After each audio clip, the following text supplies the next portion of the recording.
আমরা সবাই জানি যে বিশ্বের সবচেয়ে বড় বড় অস্ত্র কোম্পানিগুলো হয় যুক্তরাষ্ট্র, না হয় রাশিয়া, না হয় চায়না। এই তিনটির কোনো একটি দেশের দখলে, অথবা পশ্চিমা কোনো একটি দেশের দখলে। মুসলিম দেশগুলি অস্ত্র রপ্তানি ও অস্ত্র উৎপাদনে এখনো অনেকটাই পিছিয়ে।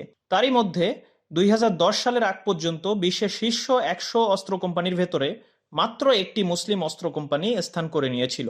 গত 15 বছরে এই শীর্ষ 100 কোম্পানির ভেতরে 5 থেকে 6টি মুসলিম দেশভিত্তিক অস্ত্র কোম্পানি স্থান করে নিয়েছে। আজকের ভিডিওতে আলোচনা করব শীর্ষ 5টি মুসলিম দেশভিত্তিক অস্ত্র কোম্পানি কোনগুলো, কোন দিকগুলো বিচারে এই র্যাঙ্কিং করা হয়, কোন মুসলিম দেশটি র্যাঙ্কিংয়ে এগিয়ে। আলোচনা করব এই শীর্ষ 5 তালিকার ঊর্ধ্বে গিয়ে কিছু অস্ত্র কোম্পানি সম্পর্কে। আসসালামু আলাইকুম ওয়া রাহমাতুল্লাহি ওয়া বারাকাতুহু।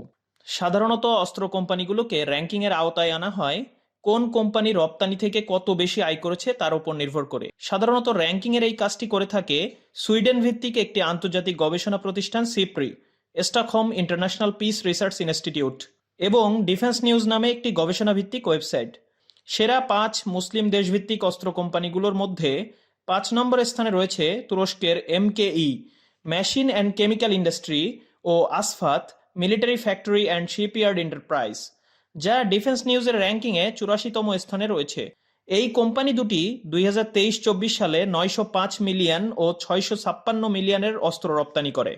সিপ্রি র্যাঙ্কিংয়ে কোম্পানি দুটি স্থান পায়নি। এমকেই ছোট অস্ত্র ও আর্টিলারি তৈরির একটি কোম্পানি, আর আসফাত সমুদ্রভিত্তিক সিস্টেমের উৎপাদন ও রক্ষণাবেক্ষণ সম্পর্কিত একটি কোম্পানি।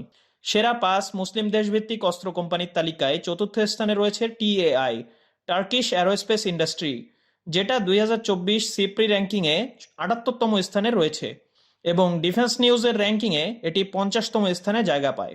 তুরস্কের সরকারি এই প্রতিষ্ঠানটি বিমান, ড্রোন ও হেলিকপ্টার নির্মাণে কাজ করে।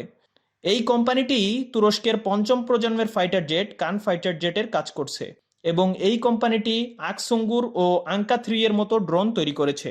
2024 অর্থ বছরে এটির রপ্তানি আয় $1.7 বিলিয়ন।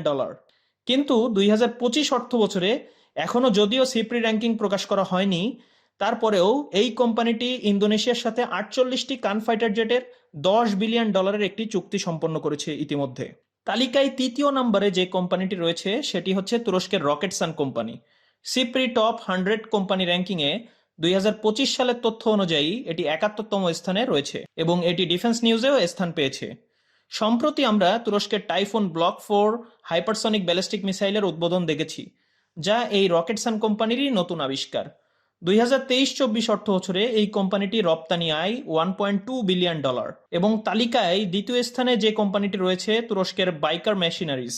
এই কোম্পানিটিকে আমরা সবাই খুব ভালোভাবেই চিনি। এটি বাইরাক্তার টিবি2 ও আকিনজি ড্রোনের মাধ্যমে স্পটলাইটে এসেছে। সিপ্রি র্যাঙ্কিংয়ে 2023-24 সালে 69তম স্থানে রয়েছে এটি এবং এই কোম্পানিটির রপ্তানি আয় ছিল $1.9 বিলিয়ন। সেরা 5 মুসলিম দেশভিত্তিক অস্ত্র কোম্পানিগুলোর তালিকায় শীর্ষস্থান নিয়ে কিছুটা রয়েছে ধোঁয়াশা। 2019-20 সালের দিকে সংযুক্ত আরব আমিরাত সম্বলিত একটি কোম্পানি সিপ্রি র্যাঙ্কিংয়ে 25-এর মধ্যে উঠে আসে এবং এটার র্যাঙ্কিং ছিল 23তম, যেটার নাম এমিরাটস ডিফেন্স ইন্ডাস্ট্রিজ কোম্পানি, ইডিজিই। এই কোম্পানিটির 30% শেয়ার ইসরায়েলের হাতে এবং এই কোম্পানিটি ডিফেন্স নিউজের স্থান পেয়েছিল, সেখানেও তার স্থান ছিল 24তম।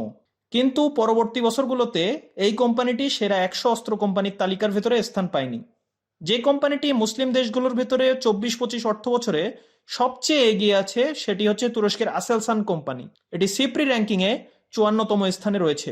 ডিফেন্স নিউজের র্যাঙ্কিংয়ে এটি 42তম স্থানে রয়েছে এবং 2023-24 অর্থ বছরে এটির রপ্তানি আয় ছিল $2.4 বিলিয়ন। ডিফেন্স নিউজের মতে এটির রপ্তানি আয় ছিল $3 বিলিয়ন এবং এই কোম্পানিটির রাডার, সেন্সর, এভিওনিক্স ইত্যাদি ক্ষেত্রে কাজ করে। তুরস্কের নির্মিত সিপার এয়ার ডিফেন্স সিস্টেম এই কোম্পানিটিরই তৈরি। তো আমরা জানলাম সেরা 5 মুসলিম দেশভিত্তিক অস্ত্র কোম্পানির অফিসিয়াল তালিকা। চলুন এবার অফিসিয়াল তালিকার বাইরে গিয়ে কিছু আলোচনা করি। আমরা জানি ইরান হাইপারসনিক ব্যালিস্টিক মিসাইলের ক্ষেত্রে যথেষ্ট এগিয়ে। ইরানের অ্যারোস্পেস ইন্ডাস্ট্রিজ অর্গানাইজেশন এআইও, ইরানের যেটি প্রধান এয়ারস্পেস ও মিসাইল নির্মাতা সংস্থা, এটি ফাতে 110 যার রেঞ্জ 300 কিলোমিটার, জোলফাগার্স যার রেঞ্জ 700 কিলোমিটার, খাইবার বা খোর্রামশার 4 যেটার রেঞ্জ হচ্ছে 2000 কিলোমিটারও বেশি, এ ধরনের মিসাইল তৈরি করতে সক্ষম, যা বিশ্বের খুব অল্প দেশের কাছেই এ ধরনের টেকনোলজি রয়েছে। এবং ইরান ইসরায়েল যুদ্ধে ব্যালিস্টিক মিসাইলগুলোর প্রভাব আমরা দেখেছি। ড্রোন ক্ষেত্রেও ইরান যথেষ্ট এগিয়ে আছে। ইরানের শাহেদ ড্রোন, মোজাহার ও আবাবিল ড্রোনের সক্ষমতা যথেষ্ট ভালো।